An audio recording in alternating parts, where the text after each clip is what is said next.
Presumiendo México presenta.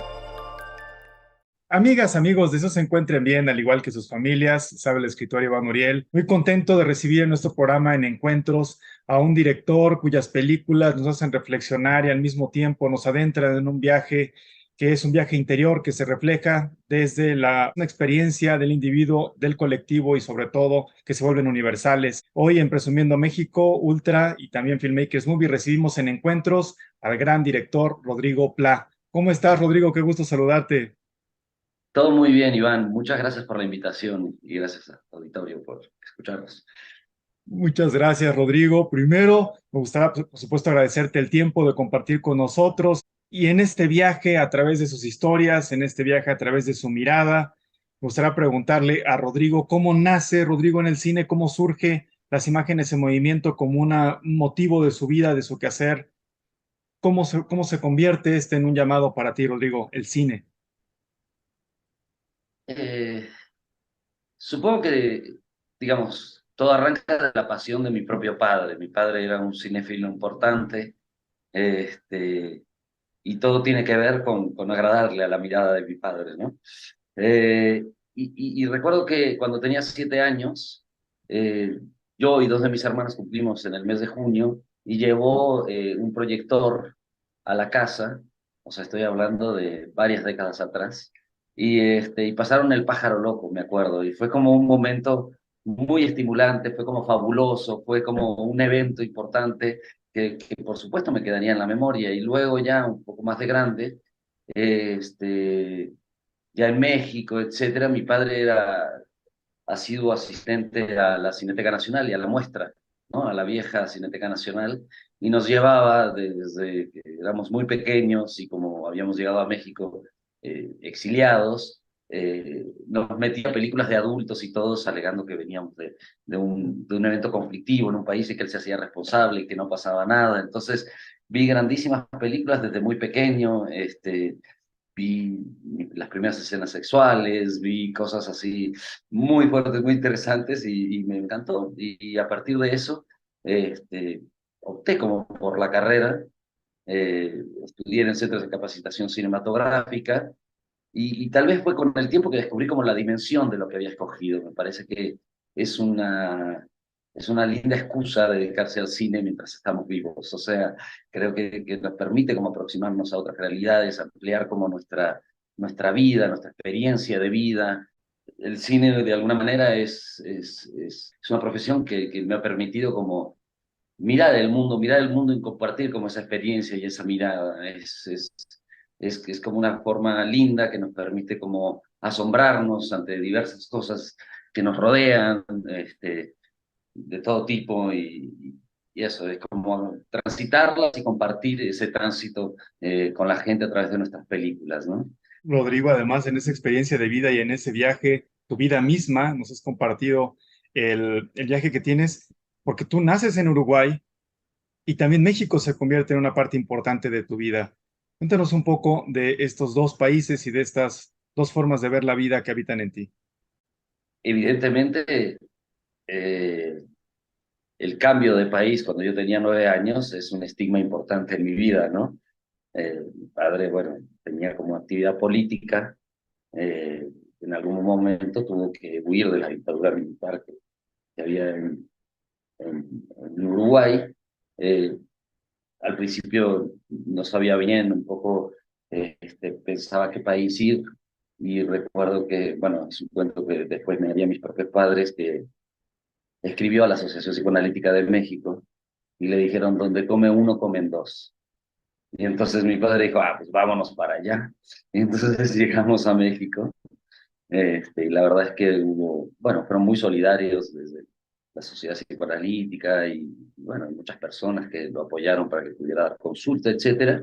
Y para nosotros fue un impacto como muy, muy grande, ¿no? O sea, con una realidad mucho más diversa como es la de México, ¿no? O sea, con diferentes tipos de personas, con unas dimensiones impresionantes. Entonces, es algo que nos dejó como una marca importante que creo que a la larga eh, fue como algo que nos vino muy bien, o sea, como decía también alguien, o sea, adquirimos un nuevo país y fue muy fuerte la adaptación, donde éramos más raros, éramos más güeros, hablábamos raro. Ya a la fecha sigo hablando raro, quedé como un híbrido ahí entre México y Uruguay, ¿no? Pero bueno, así fue un poco como ese cambio de país.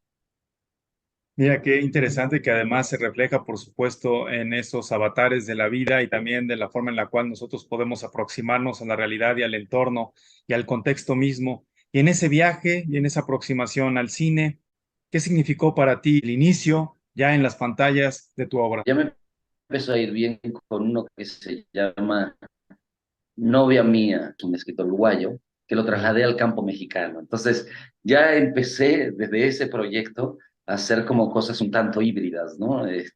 Que la actuaba Ernesto Gómez Cruz y Roberto Sosa, y Yadi Cházaro, y recuerdo que fue un corto que ya hubo instantes, me acuerdo cuando Maribán Martínez cantaba, llevaban un ataúd como si fuera una virgen ella, o sea, es un padre que, es una chica que muere, se suicida embarazada, y el padre decide casarla con quien la embarazó a pesar, bueno, para de alguna manera regresarle como su virginidad, ¿no?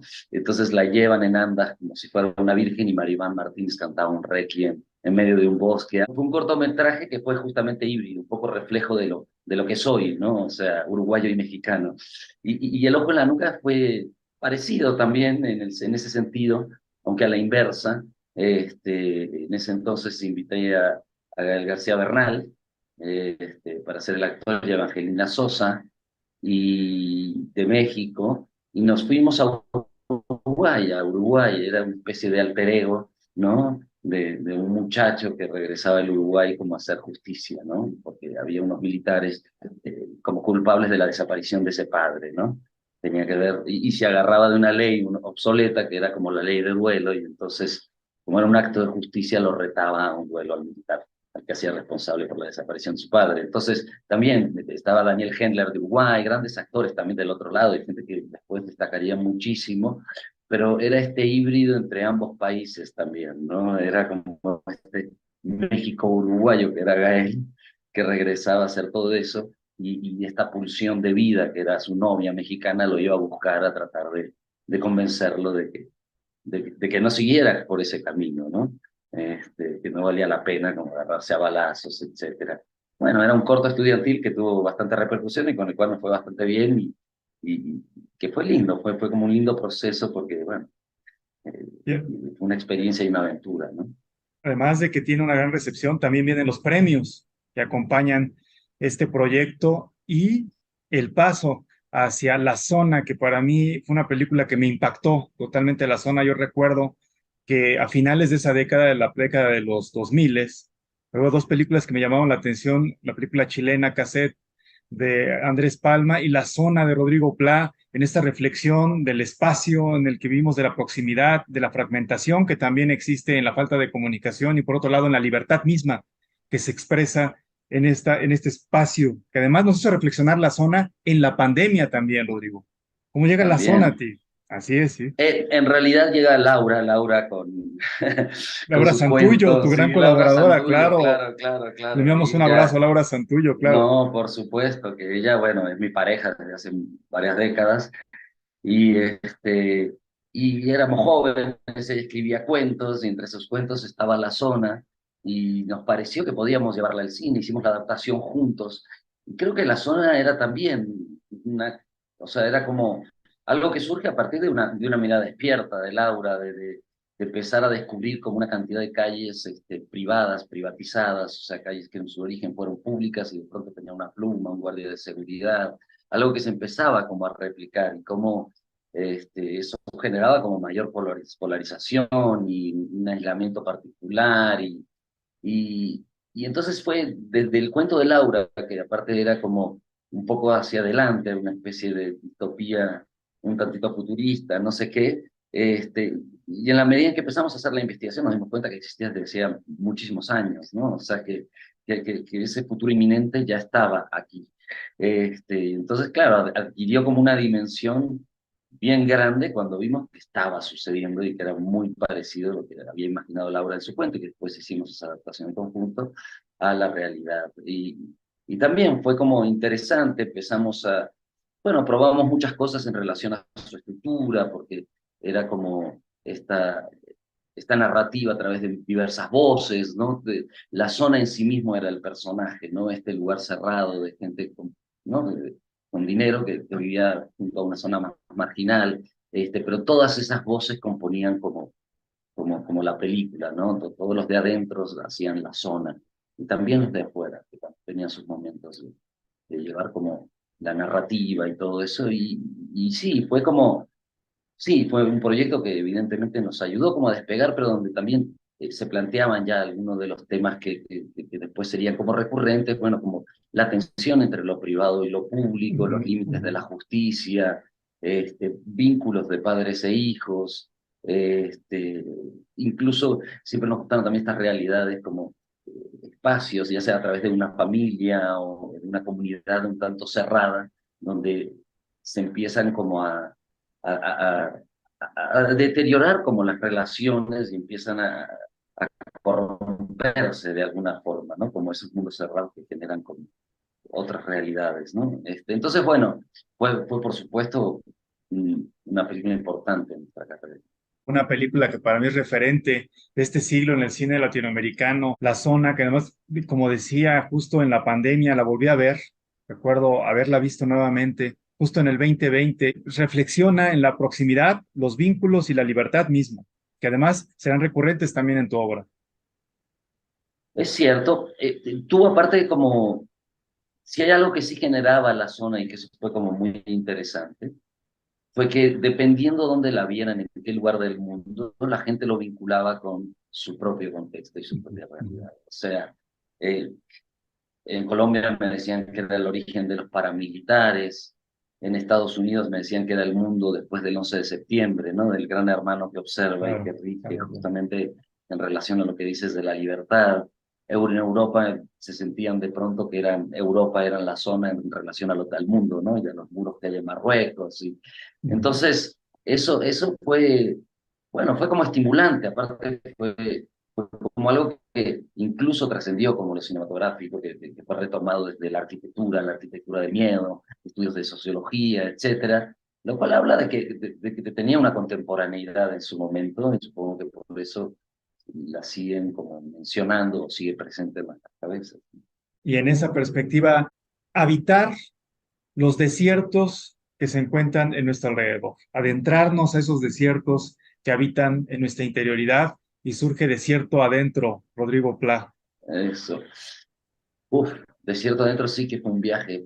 Surge a través de seminarios que daba mi padre. Mi padre era psicoanalista, pero también había estudiado filosofía y escribió un poco de poesía y daba unos seminarios. Y en esos seminarios eh, hablaba justamente de Soren Kierkegaard, ¿no? Eh, ¿no? Y, hablando de la cosa de Isaac y Abraham eh, eh, y entonces como que retomamos un poco la vida de Soren Kierkegaard y la trasladamos a una realidad mexicana y sentíamos que lo que más se ajustaba era como la época de las cristiadas, ¿no?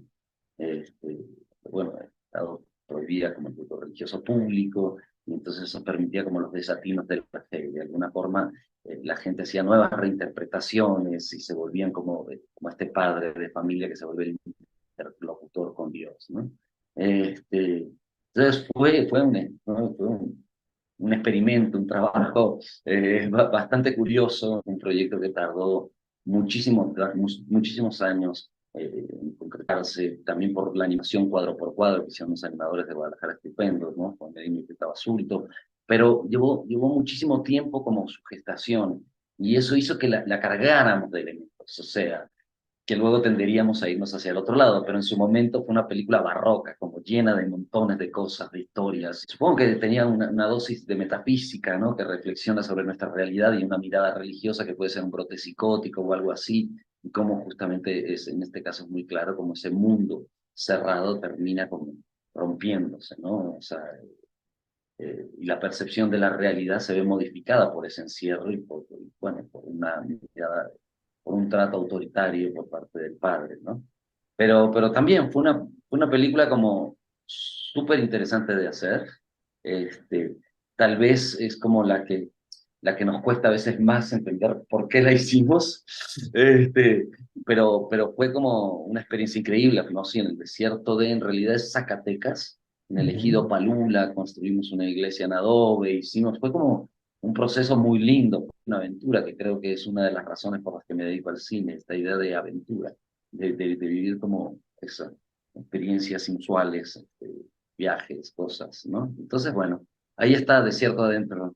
Desierto adentro, que además cuando yo la vi, sentí una conexión con Dreyer, por ejemplo, ¿no? Esa conexión de la religiosidad, la Bueno, espiritualidad, la metafísica y esto barroco que mencionas, ¿no? Este cine que se siente en el desierto mismo. bueno, sí, por supuesto, Carl Theodor Dreyer es importantísimo. Supongo que sí, que siempre hubo una influencia también en nuestro cine, bueno, un poco de Bergman también, que Ujú, reflexionaba, ¿no? claro. Acerca de la existencia o no de Dios en muchos de sus casos y de la vida humana y de un cine muy intimista, ¿no? Este, pero también tenía un algo que ver con Herzog, ¿no? Con estos emprendimientos un tanto absurdos, ¿no? Con este hombre buscando el doctorado, o tratando de llevar la ópera a una ciudad en medio de la Amazonia, ¿no? De Manaus, Fitzcarraldo, ¿no? Y ahí la ira de Dios. Entonces, supongo que tenía como referencia de esas películas, y era eso, este hombre embebido y convencido de que él era el interlocutor con Dios, que hacía como, ¿no? Que creía que Dios lo castigaría con la muerte de sus hijos, ¿no? Entonces, destina su vida como a construir esta gran iglesia como para conseguir el perdón, ¿no? Entonces, es una película intensa. Muy intensa. Además, Rodrigo, has mencionado el perdón, que es muy complejo, que es difícil y que es muy humano y que se expresa y se explora también en tus películas. Y justo el siguiente viaje lo hacemos hacia La Demora. ¿Cómo aparece La Demora, esta película que también es sumamente intensa? Yo diría que las dos películas previas fue una especie de una ópera prima combinada en dos películas, distribuida porque aparte se hicieron simultáneamente, etcétera. La demora surge de una anécdota de periódico que ve Laura, una anécdota de periódico en México, de hecho, donde se hablaba de que gente de la tercera edad estaba siendo abandonada en plazas públicas. Y a partir de una anécdota mínima, justamente en contraste con lo que veníamos haciendo en Super Barroco, construye esta historia, construimos esta historia con la película. Ella escribe primero un cuento que se llama La Espera, y luego lo transformamos a La Demora porque sentimos que la demorada era ella, ¿no? Era como un acto de irreflexión lo de ella, es como apenas un pequeño accidente emocional lo que ella, ¿no? Tiene, que es eso, esta mujer como sobrepasada por su propia realidad que cría a sus hijos pequeños y ahora se tiene que hacer cargo de su padre también, que está perdiendo la memoria y que es un nuevo cría en su vida de alguna manera, ¿no? Y como, nada, no puede más, no puede más y tiene como este quiebre emocional que hace que lo deje en una banca de una plaza, ¿no? El trabajo sí fue como totalmente diferente, creo que la incidencia también bueno, de haberla filmado en Uruguay, por supuesto, la incidencia curiosamente sucede esto nuevamente, de que la historia surge en México, pero la filmamos en Uruguay, este, y la incidencia del trabajo de María Seco. Me parece que fue la primera y única vez que hemos podido trabajar juntos en todo el proceso de una película, pero María Seco es una gran fotógrafa, también México-Uruguaya, que aportó mucho también como una cuestión de estilo que nos gustaba, que nos sentíamos muy cómodos, que fuimos encontrando en el proceso, por supuesto, todos juntos, pero que su impronta quedó como muy clara también en la película y que fue algo que nos gustó muchísimo, que seguimos replicando con nuestras siguientes dos películas, ¿no? Pero fue eso, es como una anécdota mucho más intimista, es un trato más intimista, más delicado, más, eso, más de pequeños detalles, de pequeñas situaciones, ¿no? Le quitamos todo el drama de muertos, no hay ni un solo muerto,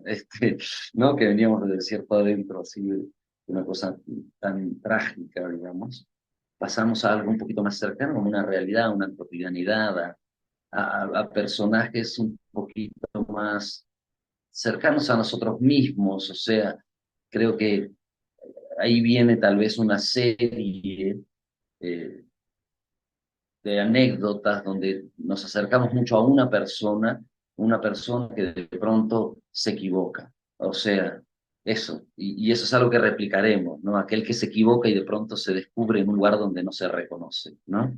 Y eso permite como, bueno, creemos la empatía también de que mira esa película, ¿no? Porque tiene que decidir, porque hay opciones, puede agarrar para hacia un lado o hacia otro y ella se equivoca, ¿no? Eh, pero Y, sí, también, y justo en esa empatía, en ese reconocimiento, en las historias íntimas, en los detalles, este monstruo de mil cabezas precisamente nos hace conectarnos a todas y a todos con situaciones que se viven a nivel universal, en esta desigualdad o en la falta de acceso a un servicio, en esa espera, en esa demora que ahora se convierte en un mundo de mil cabezas, un ajá, monstruo de mil cabezas. ¿Cómo será este eso es. proceso? Un monstruo de mil cabezas sin ningún cerebro, ¿no? O sea, que tenía que ver con las corporaciones, de alguna manera, Exacto, donde sí. parten y diseccionan todas las decisiones, entonces nadie es como responsable del resultado, ¿no? Todos toman pequeñas decisiones y no hay una responsabilidad ética o moral sobre lo decidido. Esta es una novela de Laura que ella propuso, ella hizo la adaptación y luego yo la dirigí. Aquí fue como más partido el trabajo muy claramente, donde aparte había como una propuesta que me pareció súper interesante, porque también sigue siendo como un juego en la narrativa, donde le otorga como el punto de vista, le otorgamos el punto de vista a diversos personajes, o sea, es ella y los otros, ¿no? Y después el hijo, son todos los capítulos, digamos, de la película, pero siempre es el punto de vista de ella y de los otros, como incide como la interacción entre todos estos personajes, y por último le otorgamos el punto de vista como al hijo, pero era un experimento porque implicaba en su forma, sacar de foco al personaje principal, ¿no? Como instalarnos en cómo afectan los acontecimientos al otro, no solo a nuestro personaje principal. Era una estructura un tanto rara y donde, por supuesto, nuevamente, eh, bueno, se hace una reflexión acerca de, bueno, de este Estado un poco fallido, que no interviene, no intercede entre los ciudadanos, donde la gente, donde esta mujer termina como tratando de hacer justicia por mano propia porque hay esta sensación de ausencia del Estado, ¿no? Por parte del personaje, cosa que se había también repetido un poco en la zona y donde evidentemente involucra temas sociales que también es algo que ha estado presente como en nuestro cine, ¿no? Pero también, nuevamente, es una mujer que se equivoca, es una mujer que opta por eso, por el arma, ¿no? Hay una reflexión acerca de tener un arma en casa, el peligro, bueno, toca como varias cosas, ¿no? Y el dolor, hay como, sí, supongo que hay una especie de acercamiento también como ella luchando contra molinos gigantes de viento, o sea, que son estas corporaciones, ¿no? Es como ese pequeño personaje luchando contra el tiempo y contra este, el gran corporativo que son la aseguradora médica que no quiere pagarle el tratamiento que requiere su marido para tener una vida un poquito más extensa, ¿no?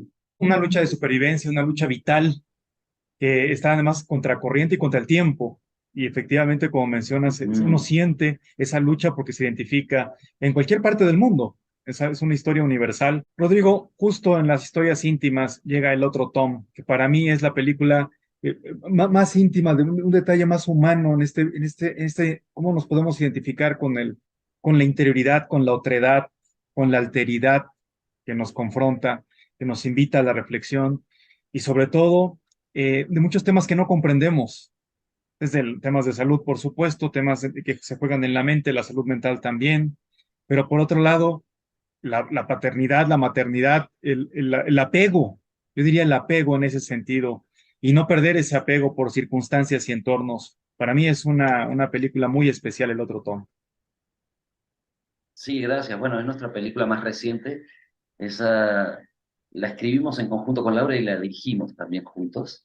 Este, y la verdad fue como, aparte que el proceso fue muy enriquecedor, porque implicó hacer una inversión importante en El Paso, Texas, ¿no? En Ciudad Juárez, pero en El Paso, Texas, esencialmente, conocer como otras realidades de migrantes que de alguna manera nos hacían eco, que tenían que ver con esta condición de bisagra que somos entre países, ¿no? Y que nos reflejaban, y una historia que requería realmente que se hiciera.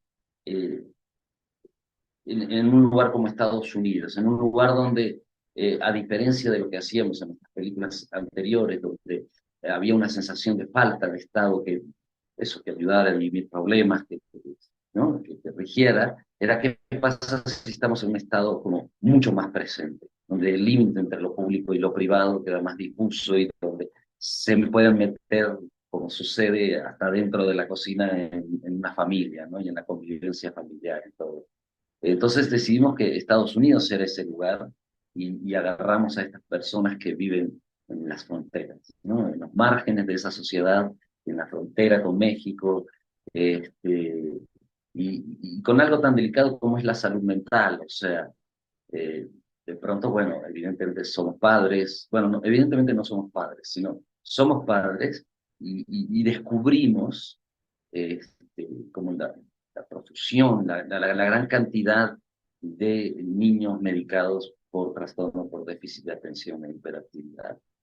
Este, eh, y eso nos hizo como ponernos a investigar muchísimo, descubrir que la manera en que se diagnostica y que se descubren esos síntomas es un tanto subjetiva, se mueve demasiado, no acaba con frecuencia las tareas, que es demasiado, que es con frecuencia, ¿no? Es algo tan relativo que es difícil de agarrar, de concebir que sea como tan clara esa enfermedad.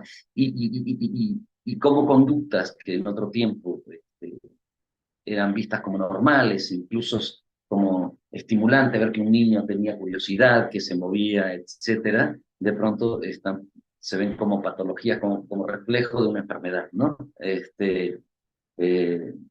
entonces, bueno, ese era un tema que por supuesto nos interesaba y colocamos como esta presencia del Estado que se preocupa cuando hay un señalamiento desde la escuela, como suele suceder, ¿no? Gente que por otro lado en realidad no tiene una preparación acerca de la salud mental y todo, pero con facilidad manda y dice, ¿no será que tiene este problema, etcétera? Y con facilidad lo medican, y yo qué sé. Y aunque eso es algo que se da colateralmente, bueno, es importante e impacta la vida de estos dos seres, ¿no? Esa madre soltera, este, bueno, en particular, que trata de criar a ese niño a quien ama, pero que al mismo tiempo también odia, un niño que tal vez llega como prematuramente, y es madre joven, que no ha podido tampoco tener una sexualidad plena, ni muchas cosas de la juventud, ¿no? Y cómo en el trayecto, en el camino, logra y aprende como a relacionarse con su propio hijo, ¿no?